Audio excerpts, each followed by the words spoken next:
अंदर कितना मादा है, कितना बर्दाश्त करता है, ये कितना सहन कर सकता है, इसमें कुछ समझ आई है कि नहीं आई।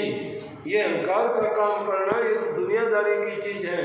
इस जीव को लूटने के लिए ये तो दोष काढ़ने ही लगा रखे हैं। कामी इसको बना दिया, क्रोधी इसको बना दिया, लालची इसको बना दिया, अहंकारी इसको बना दिया, तृष्णालु इसको बना दिया, इच्छाएं इसकी लगा दी, कामनाएं इसको लगा दी।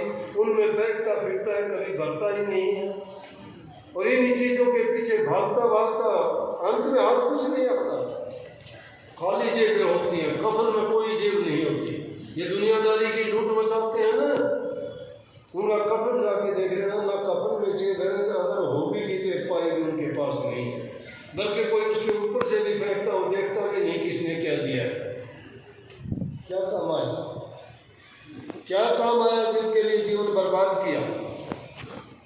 नेक काम करते, दान पुण्य के कर्म करते, गरीब दुखी की सहायता करते, जरूरतमंद की मदद करते, माँ बाप को तुम सेवा करके तन से, मन से और वचन से, तीनों तरह से अगर किसी दूसरे दुखी की, गरीब की सहायता, मन की सहायता करते, तुम्हें उनके बदले में उनसे एक शुभ आशीर्वाद मिलता, एक शुभ भावना मिलती कि प्रभु तेरा भला करे, प्रभु तेरा भला करे। किसी से दुआ लेना बहुत बड़ी बात है।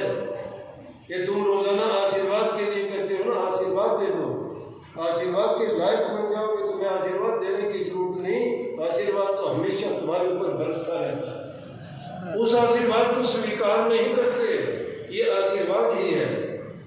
इन बातों को अगर तुम्हारे इसमें मस्तिष्क में बैठा लोगे, वो आशीर्वाद तुम्हारे मस्तिष्क में बैठा हुआ है। तो इसलिए उन वचनों को सुन के अपने हृदय में रखो ना। तुम्हारा हृदय कोष भरा हुआ है दुनियादारी की बातों से, उसके खजाने में कोई भी तुम्हारा अच्छा वचन नहीं है, अच्छा कर्म नहीं है, अच्छी समझ, अच्छा ज्ञान नहीं है। सत्संग रोजाना सुनते में क्या आपको फर्क पड़ेगा। सत्संग ऐसे समय गवा दिया हमने, रोजाना आके उस सत्संग से लाभ क्या उठाया। अरे दुनियादारी के लोग अपने अहंकार में डूबते हैं, कोई कैसे, क्या मिलता है उन्हें, बोलिए। बर्बाद हो जाते हैं छोटी छोटी बातों के लिए, छोटे छोटे जमीन के टुकड़े के लिए, 2 पैसे के लिए। उन आदमियों को इस प्रकार से बर्ताव करते हो जैसे मिट्टी की मूर्तियों से बर्ताव करते हो। परमात्मा की बनाई हुई मूर्तियों को तोड़ने का प्रयास करते हो, सुख कहाँ से होगा। उस शक्तिमान की चीजों को जब बर्बाद करोगे तो क्या वो आपको बख्श देगा, क्या सुख देगा। दुनिया की नजरों से बच जाओगे, क्या उसकी नजरों से बच सकते हो। उसकी लाखों आंखें हरदम हमें देखती रहती हैं। किस जगह पाप करोगे, किस जगह क्या गलती करोगे, किससे छिपाओगे। इंसानों से छिपाओगे, दुनियादारी से छिपा लोगे, क्या परमात्मा से भी छिपा लोगे क्या। किसी का हृदय मत दुखाओ। सबसे बड़ा धर्म है, सबसे बड़ा धर्म यही है। कोई पंथ मजहब बड़ा नहीं है।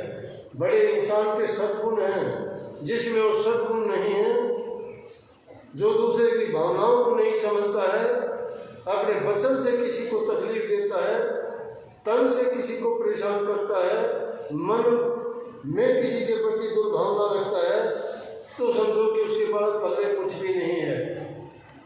छोटी सी बात में बात तो बहुत बड़ी कही कि जीवो और जीने दो। कितनी अच्छी बात है, जीवो, तुम्हारा अपना जीवन है, आप अपने हिसाब से जीवो, उसको अच्छी तरह जीवो।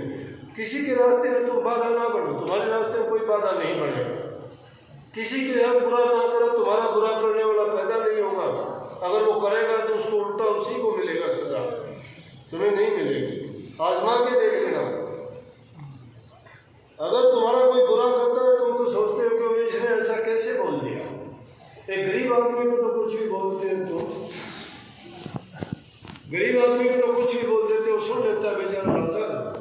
लेकिन अगर किसी को तुम्हारे से अमीर को बोलते हो, सुनता है क्या तुम्हारी? नहीं सुनता। वो खेल माया का है।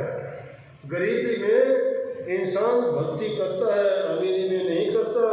अमीरी में जो भक्ति करता है तो उसका कहना है कि सोने पे सुहागा हो जाता है। और आज का युग तो ऐसा है, प्रभु ने हर इंसान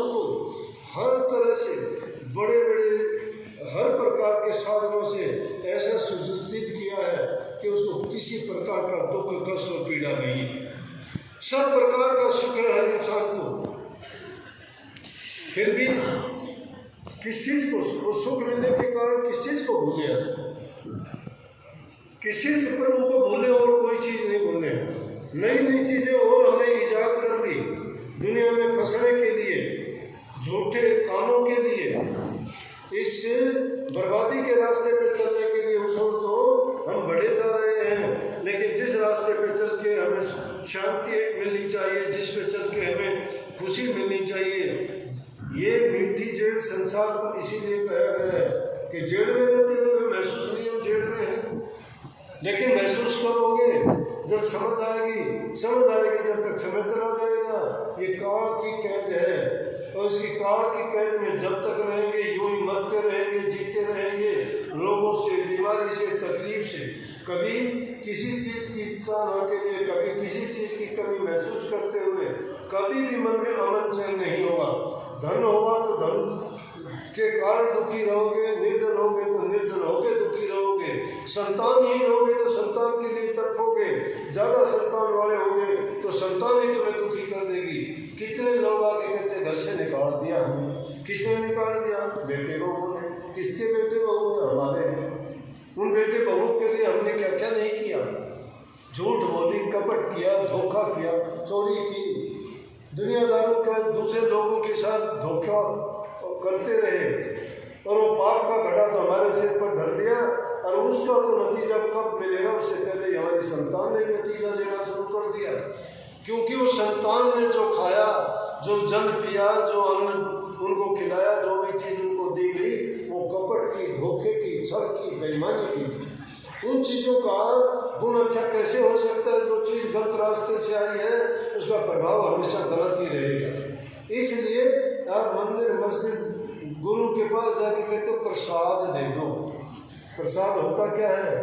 प्रसाद गुरु की दृष्टि डाली हुई, और उस प्रसाद का कोई अगर नकारात्मक उसमें अवगुण है उसमें, उसको दूर कर देता है। जिस इंसान की शुद्ध भावना, शुद्ध विचार है, उसके हाथ का तो अगर तुम पानी की 2 बूंद भी मिल जाएंगी तो तुम्हारे विचारों को बदल के रख देंगी, क्योंकि उनमें पवित्रता है, उनमें पवित्रता है। महाभारत के युद्ध की कहानी आपको छोटी सी याद होगी। जब युद्ध के मैदान में भीष्म पितामह घायल हो गए, बाणों की सैया पर लेटे हुए थे। क्यों लेटे हुए थे? वरदान था, इच्छा मृत्यु थी उनकी, जब तक वो चाहते जिंदा रह सकते थे। जब उन्होंने सोच लिया कि बाणों की सैया पर हूँ, शरीर में बहुत कष्ट है, उन्होंने कौरवों को बुलाया। पांडव तो सारे खत्म हो चुके थे, और उनको बुला के कहने लगा कि आओ युधिष्ठिर, मैं तुम्हें धर्म नीति समझाता हूँ। धर्म नीति का मतलब वो सत्संग जब भी था, वो सत्संग धर्म नीति ही है, जिसमें धर्म की बातें बताई जाए, जिसमें गुण भरी बातें हों, जिसमें इस जीव के कल्याण और हित की बातें हों, जिससे ये जीव दुनियादारी के प्रलोभनों से बच के प्रभु की भक्ति की ओर बढ़ सके, वो धर्म नीति कहलाती है, वो धर्म कहलाता है। तो कहने लगे आओ तुम्हें मैं धर्म नीति समझाता हूँ। युद्ध नीति खत्म हो चुकी, अब धर्म नीति से जब समझाने लगे, उस टाइम में जब उन्होंने बोलना शुरू किया कि इंसान को ये करना चाहिए, ये नहीं करना चाहिए, द्रौपदी वहीं थी। द्रौपदी कहने लगी है पितामह, आज बड़े धर्म की बात करते हो, आप बड़ी ज्ञान की बातें समझाते हो, आप उस दिन कैसे भूल गए थे? सभा में आप बैठे हुए थे, मेरे 5 पति बैठे हुए थे, गुरु द्रोण बैठे हुए थे, धृतराष्ट्र वहाँ बैठे हुए थे, आचार्य जी वहाँ बैठे हुए थे, सब के सब सभासद वहाँ इतने मौजूद थे। और एक नारी को जब नंगा किया जाने लगा तो क्या आपने आंखें बंद कर ली थी? आपकी जबान उस दिन बंद क्यों हो गई? ताले लग गए थे? उस दिन आपको धर्म नीति याद नहीं थी? आप कैसे उस धर्म नीति को भूल गए थे? भीष्म पितामह जवाब देते हैं, बेटी उस दिन मैंने दुष्ट दुर्योधन के घर का अन्न खा रखा था, दुष्टत्व का, दुष्ट लोगों का, दुष्ट लोगों का अगर कोई भी अन्न, कोई भी चीज इंसान ले लेता है तो उसको उसका दोष लगता है, उसका अवगुण उसमें शामिल होता है। कहने लगा इसलिए मैं सब धर्म नीति को भूल गया था एक दुष्ट का अन्न खाने के कारण। इसलिए कही है कि इंसान को शुद्ध अन्न खाना चाहिए। शुद्ध अन्न कैसा? पवित्र अन्न।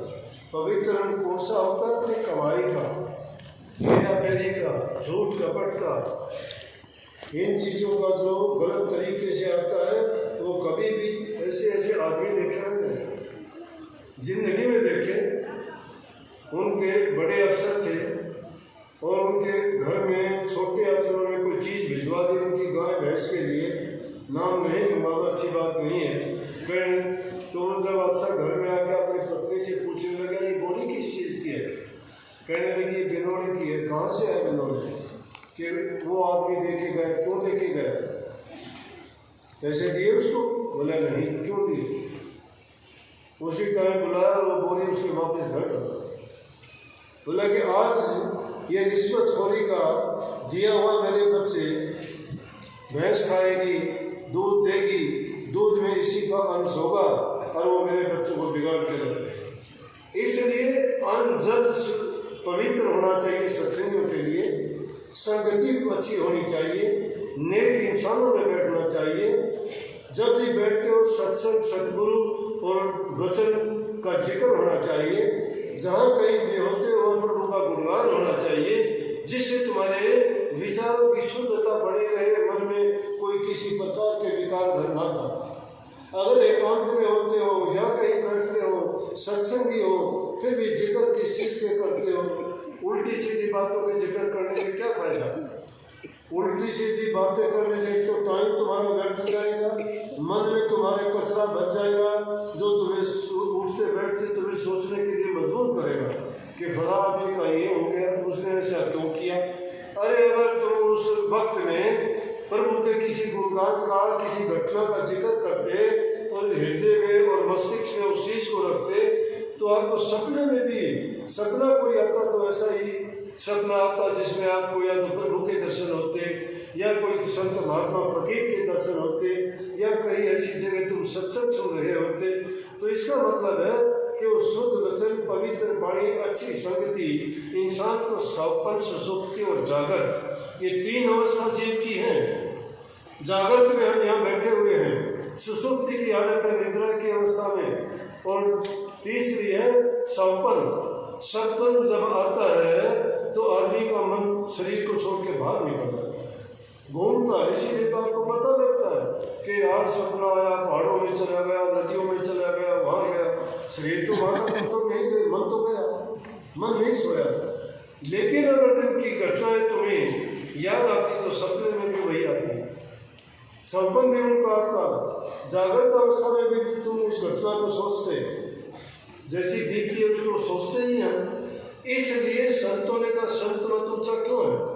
नहीं तो कर्मकांड, और उर्दू में इसको शरीयत कहते हैं। शरीयत वाले और कर्मकांडों के लिए भक्ति बड़ी मुश्किल थी, बहुत कठिन थी, शरीर की बहुत साधना कठिन करनी पड़ती है उनमें। लेकिन इस युग में संतों की मेहरबानी देखो, हमारे लिए उन्होंने भक्ति को इतना सहज और आसान कर दिया, सूरत शब्द योग बता दिया। इसीलिए इसमें शब्द में मैंने लिखी है कि राणा स्वामी जिंदा मत है, बाकी सब झूठी बकबक है। कही कि नहीं, जिंदा मत क्यों है? जिंदा मत इसीलिए है कि अभी करो अभी पाओ, अभी करोगे अभी तुम्हें पता लग जाएगा तुमने क्या किया है, क्या पाया है। संत मत का सूरज शब्द का योग तुम्हें अभी पर्चा देगा, जैसा तुम करोगे तुम्हारा हृदय पवित्र होगा, तुम्हें खुद पता लग जाएगा। अब उन चीज़ों के लिए लोग तो कठोर साधना करते हैं, कोई त्राटक का करता है, कोई तप करता है, कोई वचन सिद्धि के लिए करता है, कोई और दूसरे तरीके करता है। लेकिन सूरज शब्द के योग में सारी चीज़ें हैं, पांचों तन मात्राएं, पांचों मन मात्राएं, इन सब को काबू करने के बाद 2500 सब के सब उनके ख्यालात में होते हैं। जो वो सोचता है जो वो करता है, गिनती करने की जरूरत नहीं। हम भी कहते हैं नाम मिल गया। एक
ये देखिए पैर तोड़ दिया तो ये पे गलती क्या करनी